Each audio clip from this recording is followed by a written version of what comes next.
செம்மணி சித்துப்பாத்தி இந்துமையான மனித புதைகுழியில் இன்றும் புதிதாக 2 சிறுவர்கள் அல்லது குழந்தைகளுடைய எலும்புக்கூடுகள் அடையாளப்படுத்தப்பட்டுள்ளன. இதன் அடிப்படையில் அந்த மனித புதைகுழியில் இருந்து இதுவரை அடையாளப்படுத்தப்பட்டுள்ள மொத்த எலும்புக்கூடுகளின் எண்ணிக்கை 40ஆக அதிகரித்துள்ளது. இது ஒரு புறம் இருக்கையில், இந்த சித்துப்பாத்தி இந்துமையான மனித புதைகுழி விவகாரத்தில் முக்கியமான ஒரு திருப்புமுனை இன்று நடந்துள்ளது. அதாவது செய்மதி புகைப்படங்களை கொண்டு அடையாளப்படுத்தப்பட்டுள்ள பகுதிகளில் ஆரம்பிக்கப்பட்டிருந்த அகழ்வு பணிகளின் போது ஒரு தடய பொருள் இனங்காணப்பட்டுள்ளது. அதாவது ஒரு ஆடை துணி ஒன்று அடையாளப்படுத்தப்பட்டுள்ளது. அதனை மீட்பதற்கான நடவடிக்கைகள் தொடர்ச்சியாக முன்னெடுக்கப்பட்டு வருகின்றன. இவ்வாறு இந்த சித்துப்பாத்தி இந்துமையான மனித புதைகுழியில் இன்று வியாழக்கிழமை நடைபெற்றிருந்த அகழ்வு பணிகளில் இருந்து கிடைக்கப்பட்டுள்ள புதிய தகவல்கள் என்ன என்பது சம்பந்தமாக பார்ப்பதுதான் இந்த வீடியோவாக இருக்கும். வணக்கம், இது ஜேசட் தமிழ் ரிப்போர்ட். நமது தளத்துக்கு நீங்கள் புதிதாக வருபவர்களாக இருந்தால் நமது தளத்தினை சப்ஸ்கிரைப் செய்து வைத்துக் கொள்ளுங்கள். அவ்வாறு செய்தால் தான் நாங்கள் தருகின்ற ஒவ்வொரு வீடியோவிலும் குறிப்பிடக்கூடிய புதிய தகவல்களை நீங்கள் உடனுக்குடன் அறிந்து கொள்ளக்கூடியதாக இருக்கும். செம்மணி சித்துப்பாத்தி இந்து மயானத்தின் மனித புதைகுழி தொடர்பாக நடைபெற்று வருகின்ற அகழ்வு பணிகள் தொடர்ச்சியாக முன்னெடுக்கப்பட்டு வருகின்றன. அதன்படி இந்த மனித புதைகுழி அகழ்வு நடவடிக்கைகளின் 2ஆம் கட்டத்தின் 8வது நாள் இன்று நடைபெற்றிருந்தது. இன்று வியாழக்கிழமை நடைபெற்றிருந்த இந்த அகழ்வு பணிகளின் போது புதிதாக 2 சிறுவர்கள் அல்லது குழந்தைகளுடைய மனித எலும்புக்கூடுகள் முழுமையாக அடையாளப்படுத்தப்பட்டுள்ளன. இதன் அடிப்படையில் அங்கு மொத்தமாக அடையாளப்படுத்தப்பட்டுள்ள எலும்புக்கூடுகளுடைய எண்ணிக்கை 40ஆக அதிகரித்துள்ளது. இதற்கு மேலாக அங்கிருந்து இதுவரை மீட்கப்பட்டிருந்த, அதாவது அகழ்ந்து எடுக்கப்பட்டிருந்த எலும்புக்கூடுகளுடைய எண்ணிக்கை 34ஆக அதிகரித்துள்ளது. இவ்வாறு அந்த மனித புதைகுழியிலிருந்து அகழ்ந்தெடுக்கப்பட்டிருந்த எலும்புக்கூடுகள் மற்றும் சான்று பொருட்களானது நீதிமன்ற பாதுகாப்பில் தற்பொழுது வைக்கப்பட்டுள்ளது. அந்த எலும்புக்கூடுகள் மற்றும் சான்று பொருட்கள் தொடர்பான ஆராய்வுகளோ அல்லது பரிசோதனைகளோ இதுவரை ஆரம்பிக்கப்பட்டிருக்கவில்லை. இந்த மனித புதைகுழியில் மொத்தமாக எலும்புக்கூடுகள் மீட்கப்பட்ட பின்னரே அது சம்பந்தமான ஆராய்வுகள் அல்லது பரிசோதனைகள் முன்னெடுக்கப்பட உள்ளதாக தெரிவிக்கப்படுகின்றது.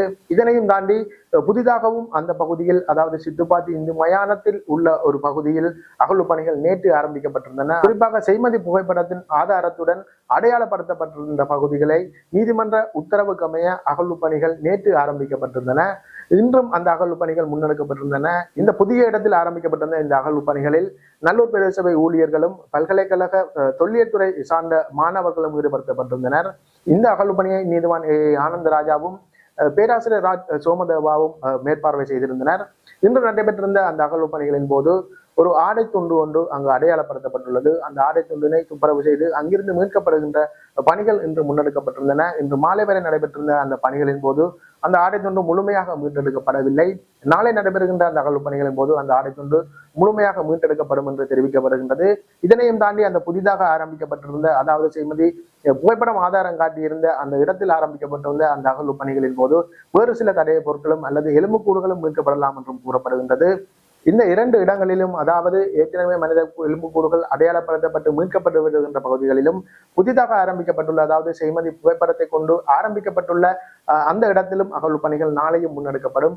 நாளை மாலை அங்கு முன்னெடுக்கப்படுகின்ற அகழ்வு பணிகளில் என்னென்ன விடயங்கள் நடந்தது என்பது சம்பந்தமான தகவல்கள் வழங்கப்படும். அவ்வாறான தகவல்கள் வழங்கப்படும் போது அதனையும் நீங்கள் நமது தளத்தினூடாக எதிர்பார்க்கலாம். நாளை நடைபெறுகின்ற அந்த அகழ்வு பணிகளில் கிடைக்கப்படுகின்ற தகவல்களுடன் மற்றொரு வீடியோவில் சந்திக்கின்றேன். நன்றி, வணக்கம்.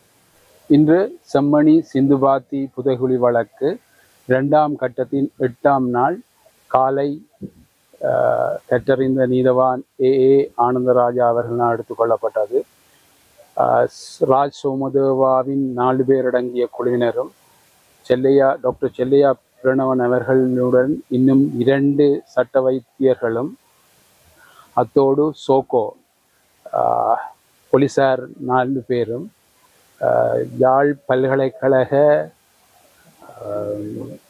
கலைப்பீடத்தின் ஆர்கியோலஜி யூனிட் பிரிவு, தொல்லியல் பிரிவு மாணவர்கள் 8 பேர் அடங்கலாக, அத்தோடு நல்லூர் பிரதேச சபையின் ஊழியர்கள் 7 பேர் இணைந்து இந்த அகழ்வு பணி இன்று ஆரம்பிக்கப்பட்டது. ஏற்கனவே முதல் கட்டத்தில் 3 நாட்கள் ஆரம்பிக்கப்பட்டு மழை காரணமாக நிறுத்தப்பட்டு பிற்பாடு 6 நாட்கள் அகழ்வு பணி நடைபெற்றது. மொத்தமாக 17வது நாள் இன்று அகழ்வு பணி நடைபெற்று கொண்டிருக்கின்றது. இந்த இடத்தில் மொத்தமாக 34 மனித எச்சங்கள் அகழ்ந்தெடுக்கப்பட்டு அவை நீதிமன்ற கட்டுக்காவலில் எடுக்கப்பட்டு சட்ட வைத்திய அதிகாரி பிரணவனிடம் கையளிக்கப்படுகின்றது. அவர் அதனை யாழ் பல்கலைக்கழக நச்சியல் ஆந்த்ரோபாலஜி யூனிட்டில் அதை பாதுகாப்பாக சேமித்து வைக்கின்றார். அதே நேரம் ஆர்டிஃபெக்ட்ஸ் என்று சொல்லப்படுகின்ற இந்த இடங்களில் எடுக்கப்பட்ட பிற பொருட்கள், உதாரணமாக பேக், பொம்மை, பாதணி, காப்பு, வளையல் போன்ற பொருட்கள் நீதிமன்ற கட்டுக்காவலில், பிஆர் என்று சொல்வோம், சான்று பொருளாக நீதிமன்ற கட்டுக்காவலில் அன்றன்று எடுக்கப்படுகின்றது, பாதுகாப்பாக வைக்கப்பட்டிருக்கின்றன. இந்த வழக்கு இலக்கத்தோடு இணைந்து வைக்கப்பட்டிருக்கின்றது. அத்தோடு இந்த அகழ்வு பணிக்கு நல்லூர் பிரதேச செயலாளர், உதவி பிரதேச செயலாளர், கிராம சேவையாளர் போன்றோர் உதவி ஒத்தாசை வழங்கி கொண்டிருக்கின்றார்கள். அது மட்டுமல்ல, 34 மனித எச்சங்கள் அகழ்ந்தெடுக்கப்பட்டிருக்கிற அதே நேரம் 2 சிறுவர்களின் எச்சங்கள் அடையாளப்படுத்தப்பட்டிருக்கின்றது. அதோடு நீங்கள் பார்த்திருப்பீர்கள் 4 மண்டை ஓடுகள் தெரிகின்றன. அதில் 1 அடையாளப்படுத்தப்பட்டிருக்கின்றது. மொத்தமாக 40 மனித எச்சங்கள் அடையாளப்படுத்தப்பட்டது என்று சொல்லலாம். அந்த 4 பேருடைய அந்த மண்டை ஓட்டு தொகுதிகள் இன்னும் துப்புரவாக அடையாளப்படுத்தப்படாமல் இருக்கின்றது. அது மட்டுமில்ல, இங்கு சிசிடிவி கேமரா பொருத்தப்பட்டிருக்கின்றது. யாழ்ப்பாண போலீசார் 24 மணித்தியாலமும் பாதுகாப்பு நடவடிக்கையில் ஈடுபட்டு கொண்டிருக்கிறார்கள்.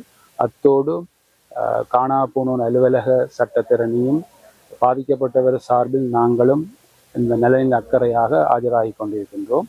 இதைவிட இன்று முக்கியமான ஒரு விடயம், ஏற்கனவே உங்களுக்கு தெரியும், சேட்டலைட்டில் காட்டப்பட்ட பிரதேசம், சந்தேகத்துக்கிடமான பிரதேசம் நேற்றிலிருந்து அகழ்பணி நடைபெற்று கொண்டிருக்கிறது. இன்று ஒரு ஆடை ஒத்த சந்தேகிக்கப்படுற பொருள் ஒன்று அதில் கண்டுபிடிக்கப்பட்டுள்ளது. இன்னும் அது அகழப்படவில்லை. அகழ்ந்த பிற்பாடுதான் அந்த பொருள் என்னென்று சொல்லக்கூடியதாக இருக்கும். நாளை மீண்டும் 9ஆம் நாள், 2ஆம் கட்டத்தின் 9ஆம் நாள் அகழ்பணி நடைபெறும். நன்றி.